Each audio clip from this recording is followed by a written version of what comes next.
sebelumnya.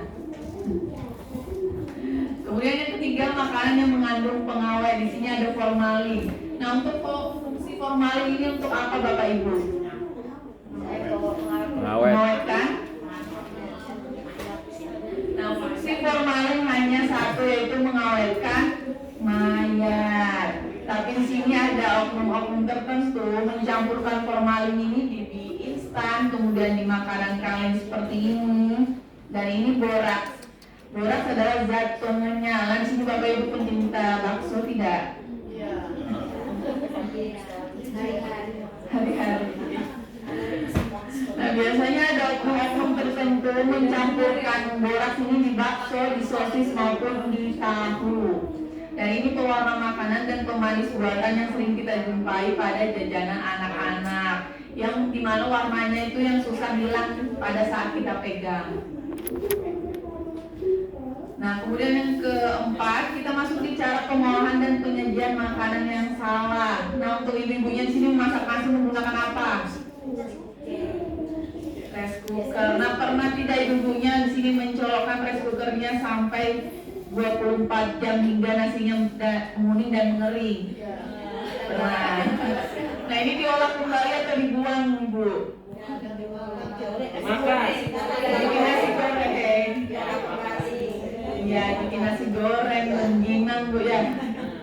Nah, ini baiknya dihindari karena apa? Karena nasi yang sudah menguning dan mengering ini sudah ditumbuhi jamur. Nama jamurnya Aspergillus flavus. Jadi jamur ini suka tumbuh di suhu-suhu yang tinggi. Nah, untuk ibu-ibunya di sini baiknya jika nasinya sudah matang, dicabut saja colokannya. Jika ingin makan nasi yang hangat ataupun panas, dicolokkan kembali. Kemudian kita masuk di minyak goreng atau minyak. Enak tidak Bu gorengan di minyak seperti ini? Enak. Lebih gurih Pak ya. Nah, ini minyak goreng atau minyak jelantah ini sudah lebih dari 3 kali penggorengan. Ini sudah mengandung zat radikal bebas yang akan menyebabkan penyumbatan pembuluh darah di jantung. Jadi untuk penggunaan minyak goreng di sini Bu sedikit demi sedikit saja ya Bu ya. Jangan sampai menghitam seperti ini karena juga baiknya lagi akan mengakibatkan kanker hati dan kanker usus 5-10 tahun ke depan jika kita konsumsi terus-menerus. Nah, kita masuk di gambaran kanker bisa terkena siapa saja, mulai dari anak-anak, dewasa maupun lansia. Yang pertama kita bahas di sini adalah kanker prostat, di mana kanker prostat merupakan jenis kanker pembunuh nomor 3 bagi kaum pria setelah stroke dan jantung. Dan kanker prostat adalah tumbuhnya tumor pada kelenjar prostat dan khususnya kanker ini ditemukan pada pria saja. Nah, kita masuk yang berisiko tinggi terkena kanker prostat. Di sini Bapak Ibu ada yang tahu? Nah, yang pertama di sini mohon maaf, pria yang berkulit hitam.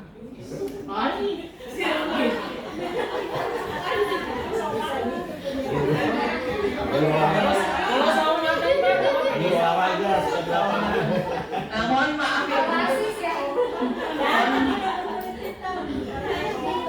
Mohon maaf ya Bapak Ibu, ini bukan maksud kami rasis, tapi pria yang berkulit hitam yang kita maksud adalah yang ras negroid atau keturunan Afrika. Jadi untuk bapak-bapaknya di Indonesia di sini masih aman. Tapi kita lihat yang kedua, yang berprofesi kebanyakan duduk seperti supir, penjahit, pekerja kantoran, dan yang suka mengangkat beban berat seperti buruh sawit, buruh kapal, dan petani.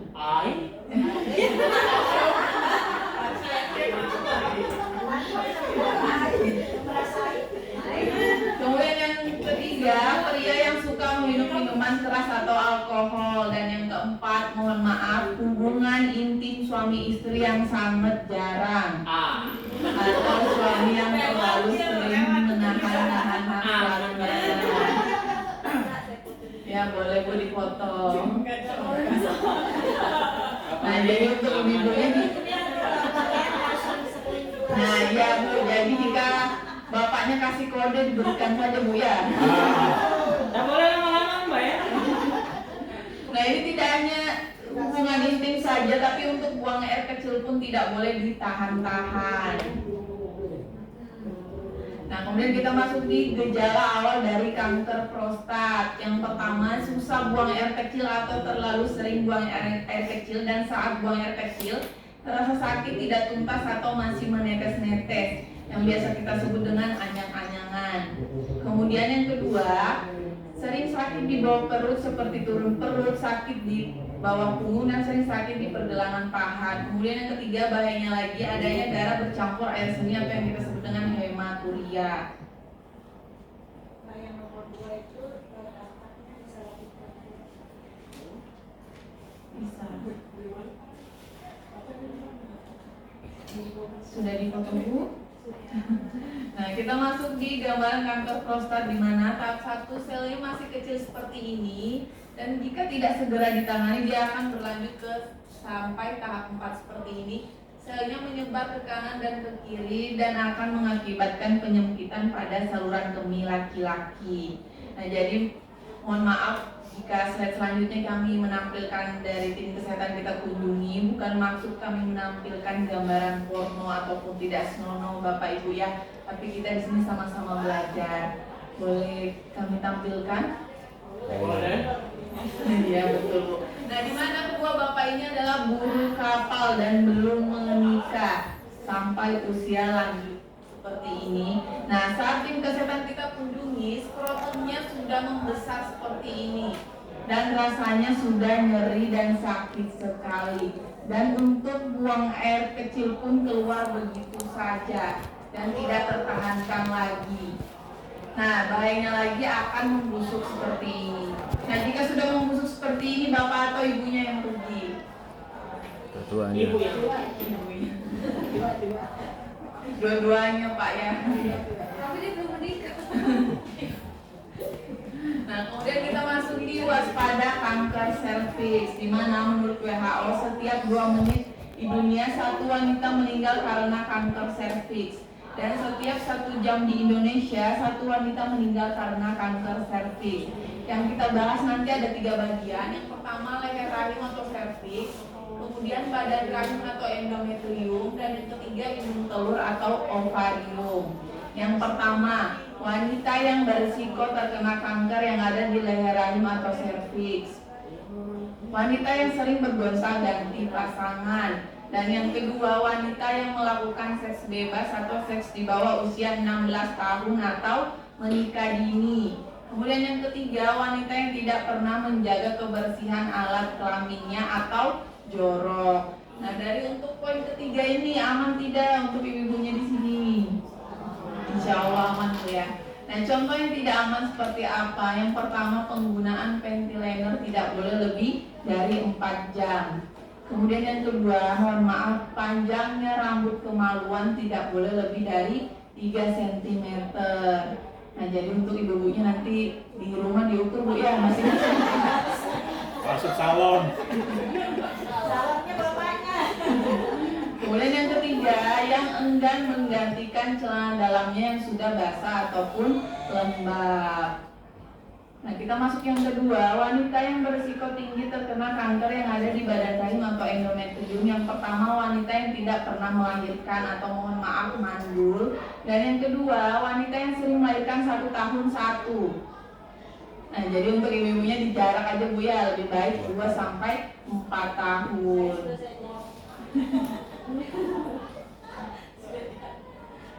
Kemudian yang ketiga, wanita yang berisiko tinggi terkena kanker yang ada di indung telur atau ovarium, di mana penggunaan alat kontrasepsi pil KB lebih dari 5 tahun. Kemudian yang kedua, wanita yang terus bekerja shift di malam hari. Kemudian yang ketiga, tumbuhnya tumor di dalam indung telur atau ovarium, nama tumornya miom dan kista. Nah, untuk ibu-ibu sih sudah pernah mendengar Bu ya, miom dan kista. Di mana miom adalah daging yang tumbuh, kista adalah gelembung berupa cairan darah dan nanah. Nah, ini contoh kanker rahim yang sudah berhasil diangkat. Dan ini kista di mana keluar cairan darah di alat kelamin wanita. Kemudian ini polip, di mana ini contoh wanita yang jorok tadi. Ini yang enggan menggantikan celana dalamnya yang sudah basah maupun lembab. Dan ini tumbuhnya jerawat kecil seperti ini, dan ini rasanya sangat gatal sekali, Bu. Jadi jika sudah gatal, dia akan digaruk, akan melebar seperti ini. Dan bayinya lagi akan membusuk seperti ini. Nah, ini gambaran kaki yang masih normal dan ini yang sudah ditumbuhi oleh kista. Nah, di sini ada contoh penderita kista di mana badannya terlihat kurus sekali dan perutnya membuncit. Jadi perutnya membuncit ini Bapak Ibu bukan berisi janin, tapi berisi cairan darah maupun nanah. Kemudian ini juga penderita kista saat tim kesehatan kita kunjungi usianya masih 23 tahun. Dan ini ada operasi pengangkatan tumor kandungan seberat mencapai 40 kg. Dan ini yang berhasil diangkat. Dan ini kista. Di mana kista ini Bapak Ibu sifatnya berakar seperti ini. Jadi jika sudah melakukan operasi atau pengangkatan kista ini, lambat laun dia akan tumbuh lagi kistanya karena sifatnya yang berakar seperti ini. Kemudian ini miom adalah daging yang tumbuh. Jadi jika kita potong tipis-tipis dia tetap berupa daging. Dan ini penderita kanker serviks. Nah, kita masuk di gejala-gejala yang ada di kanker rahim. Yang pertama, keputihan yang terus-menerus. Kemudian yang kedua, setelah melakukan hubungan intim keluar cairan berwarna kecoklatan bercampur darah. Kemudian yang ketiga, iritasi di sekitar alat kelamin. Boleh Bu foto dulu.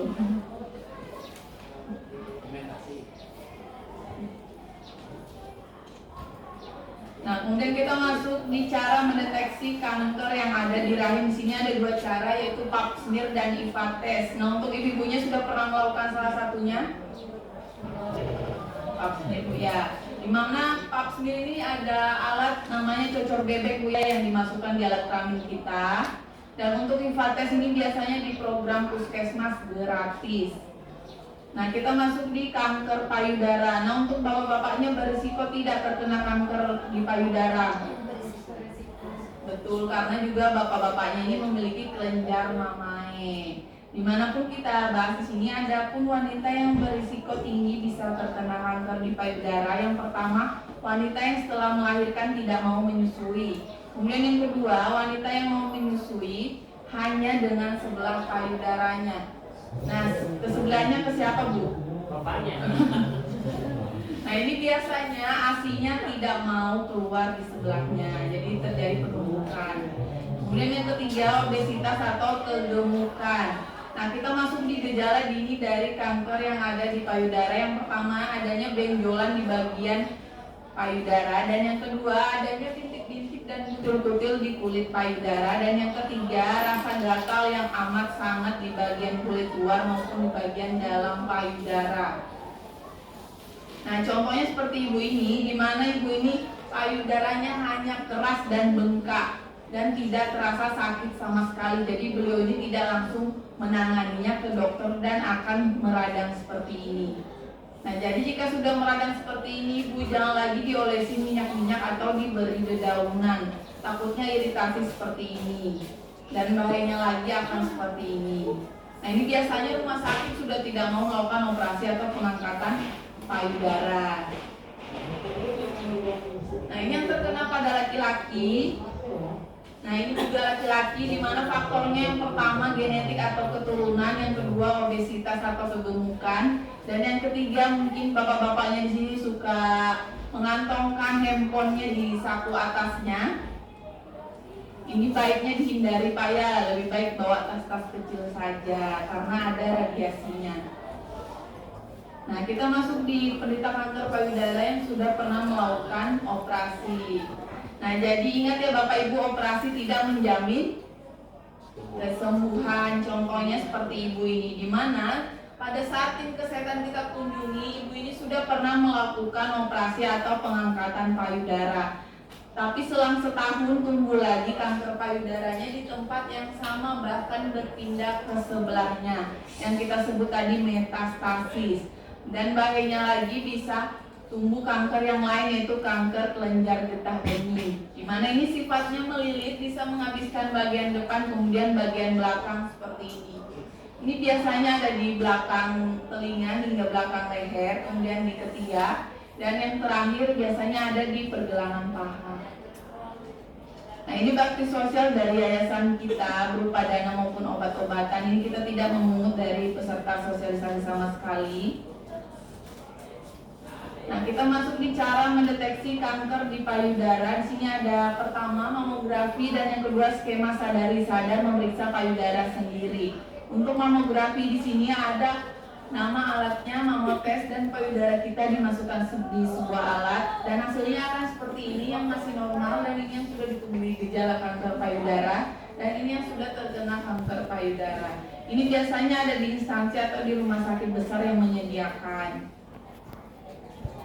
Nah, skema sadarinya ada 4 langkah seperti ini yang pernah kita lakukan di Roda 6 Mula Warman. Nah, mungkin Bapak Ibu sini sudah pernah melakukan skema sadari? Belum? Boleh kita demonstrasikan bersama-sama atau lewatkan saja? Boleh.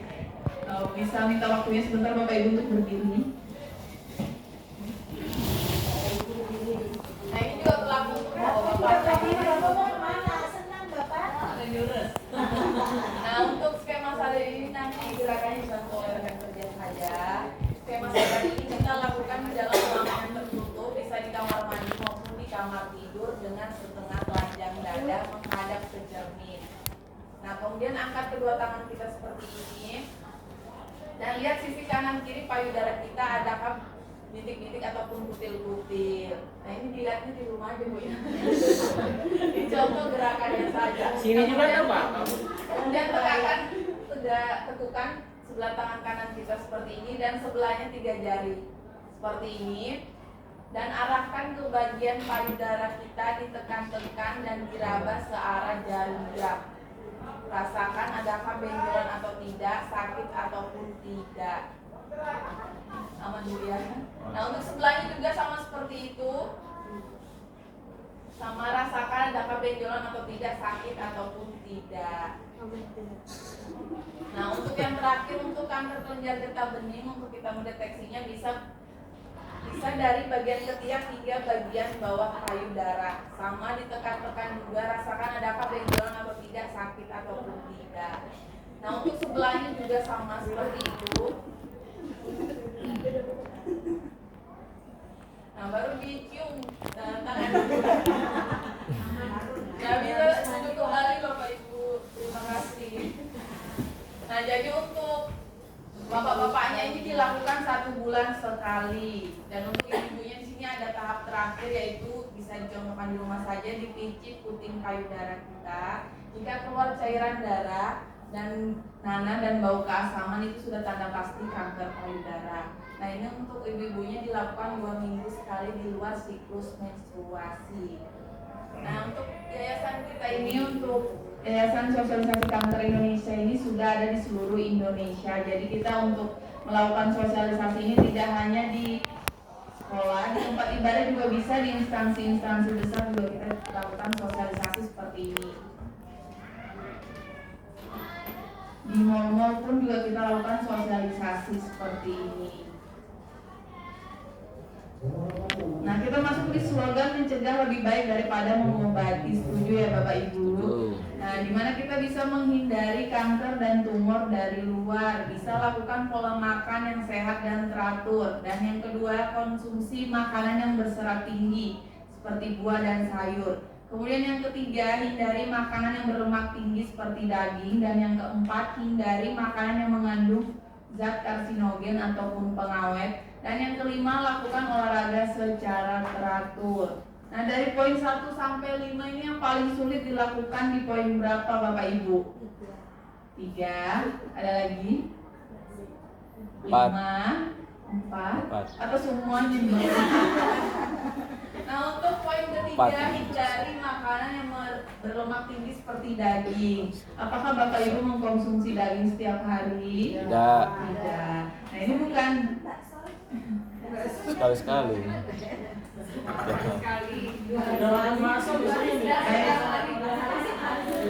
Nah, ini bukannya tidak boleh dikonsumsi ya Bapak Ibu, tapi dikurangi saja. Nah, untuk poin yang kelima, lakukan olahraga secara teratur. Nah, untuk Bapak Ibu melakukan aktivitas pada pagi hari, jika sudah bangun pagi, kita berangkat bekerja, dan untuk ibu-ibunya melakukan aktivitas di dapur, menyapu, mengepel, itu sudah termasuk olahraga secara kecil-kecilan.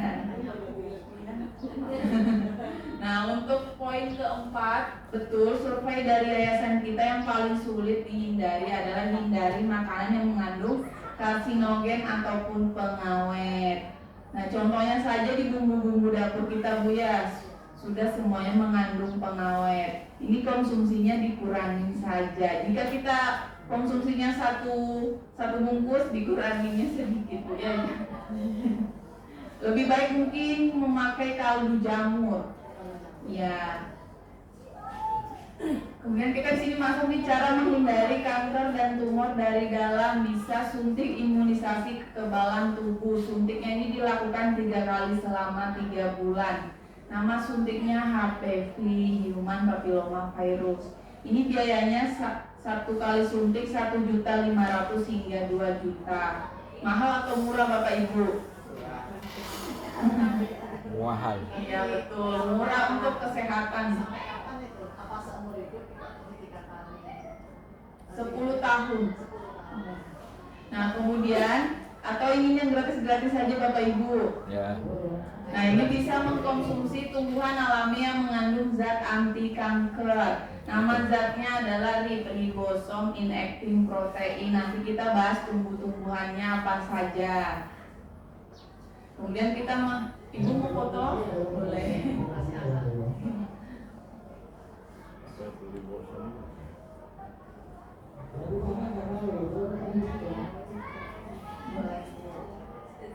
Nah, kita masuk di fungsinya dulu, di mana yang pertama bisa memblokir pertumbuhan sel kanker, dan yang kedua mampu menonaktifkan perkembangan sel kanker, dan yang ketiga dapat mematikan sel kanker sampai ke akar tanpa merusak jaringan sel normal yang ada di sekitarnya. Jadi tidak sama dengan kemoterapi ya Bapak Ibu. Kemoterapi, di mana kemoterapi ini bisa merusak jaringan sel normal yang ada di sekitarnya. Nah, kita bahas tumbuhan yang pertama. Mungkin Bapak Ibu ada yang tahu atau ada yang punya tanamannya di rumah. Ini mengandung 50% zat anti kanker. Bunganya. Ini keladi. Oh, keladi. Tapi keladi banyak jenisnya Bapak Ibu. Di mana? Ini namanya keladi tikus. Kenapa dinamakan keladi tikus? Karena ekornya seperti, bunganya seperti ekor tikus. Dia warnanya keunguan. Ya, ini sudah mengandung 50% zat anti kanker. Ini kita bahas untuk cara pengolahannya. Nah, ini untuk kita olah hanya kita ambil umbinya saja. Kemudian kita iris tipis-tipis. Sebelum kita iris tipis-tipis, cuci bersih menggunakan sarung tangan. Dan diiris tipis-tipis dan direndam di air kunyit selama 24 jam. Ya, untuk menetralisirkan rasa racunnya. Nah, untuk jika sudah direndam selama 24 jam, dikeringkan.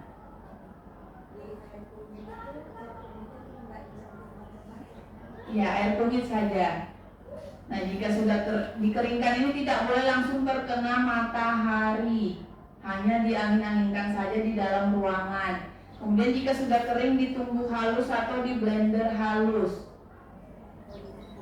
Ya. Nah, jika sudah ditumbuk halus atau di blender halus, ini konsumsinya selama 6 bulan berturut-turut dengan 1 sendok teh dilarutkan di air hangat sebanyak 250 cc dan tidak boleh dicampurkan gula maupun madu.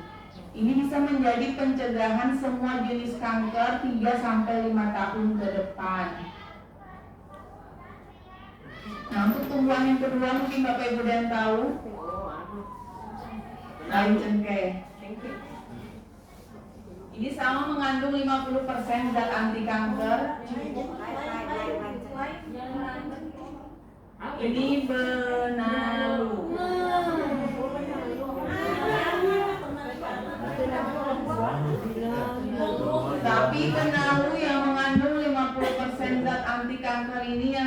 di pohon Sambung. teh. Oh. Nah, ada tidak Bapak Ibu di balik papan? Ada. Nah, kita bahas yang ada ada Pak ya. Nah, ini tanaman yang terakhir, mungkin Bapak Ibu ada yang punya tanamannya di rumah. Ini mengandung 95% zat anti kanker. Iya Pak? Ini apa ini? Ini temu Lawak. temu putih. Oh, tong putih. Beda Bu, beda dengan kunyit putih. Nah, Bapak Ibu yang punya tanamannya di rumah, nah jika tidak ada bisa mengambil bibitnya di kantor cabang kita di Jalan Ruwi Rahayu Bumi Rengganis Blok 9D nomor 1. Itu kita berikan untuk peserta sosialisasi secara gratis. Jadi perhatikan ya Bapak Ibu untuk cara pengolahannya, di mana yang sudah mengandung 95% zat anti kanker ini yang sudah berbunga.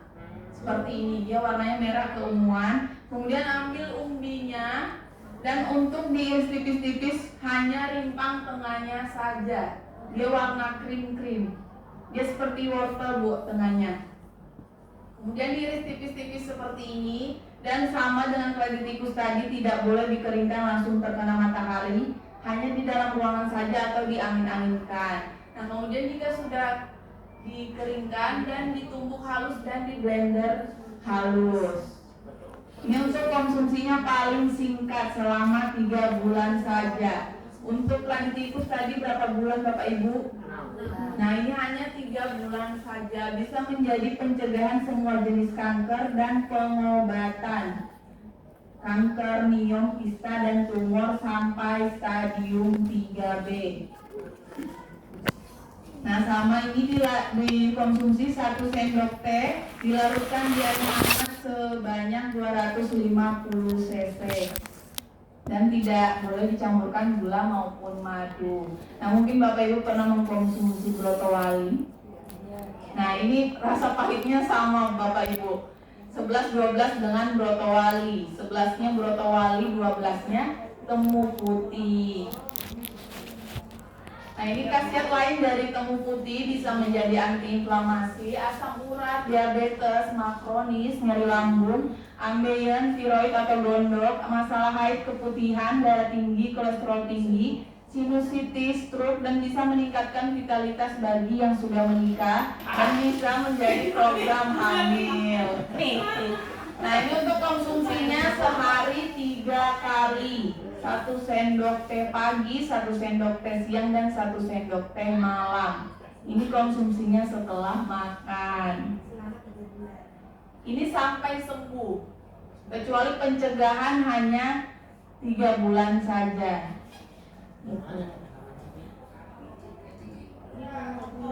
Nah, ini temu putih yang sudah siap dikonsumsi atau diolah yang sudah berbunga. Ini yang kita budidayakan. Nah, yang ini sama ini kita budidayakan juga. Nah, yang kita berikan untuk Bapak Ibu hanya berupa bibit saja, seperti ini. Untuk di Kalimantan, untuk berbunga tunggu sampai 2 tahun. Ya? 2 tahun kalau bisa di ini. Ini di atas dia Bu, paling atas. Ya. Bisa difoto mungkin alamatnya atau nomor teleponnya. Untuk pengambilannya ini 1 orang 1, tidak boleh diwakilkan ya Bapak Ibu, karena di sana ada sesi penyerahan atau dokumentasi. Nah, mungkin Bapak Ibu sampai di sini ada yang ditanyakan.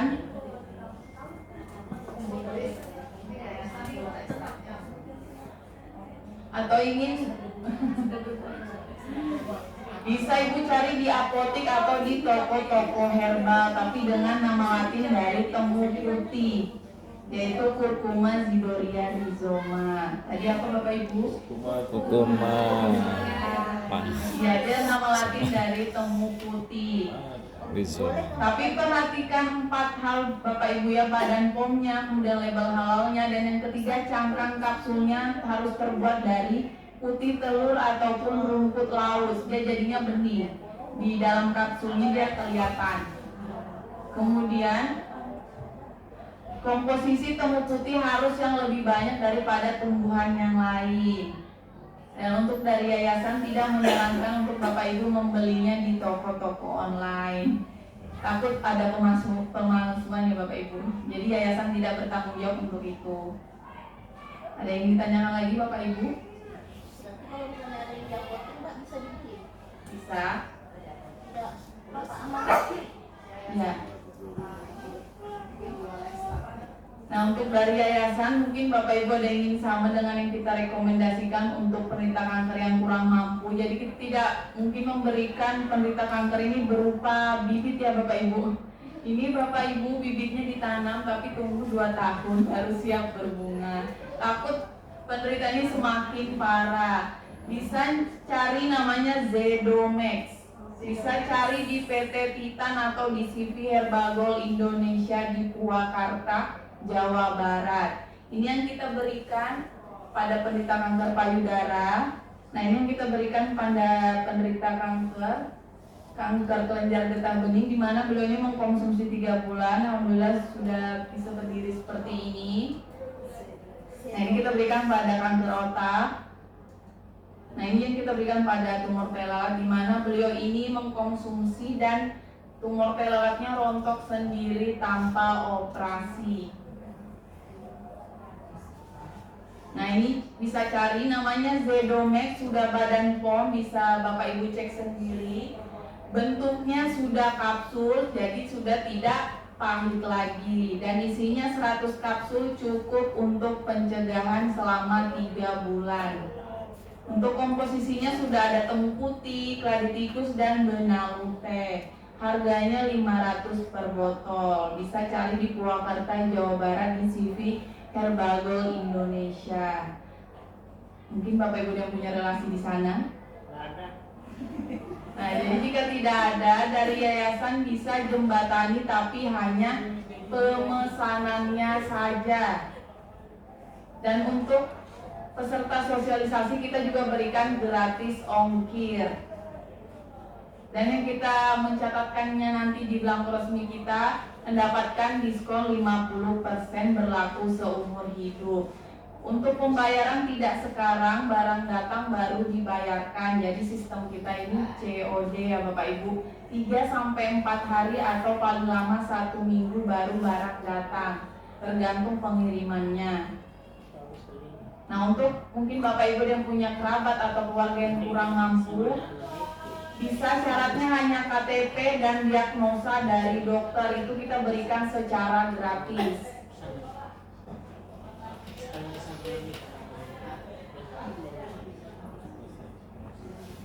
Mungkin Bapak Ibu yang ingin pesan nanti bisa mencatatkan namanya di belangko resmi dari yayasan kita. Harganya menjadi 200.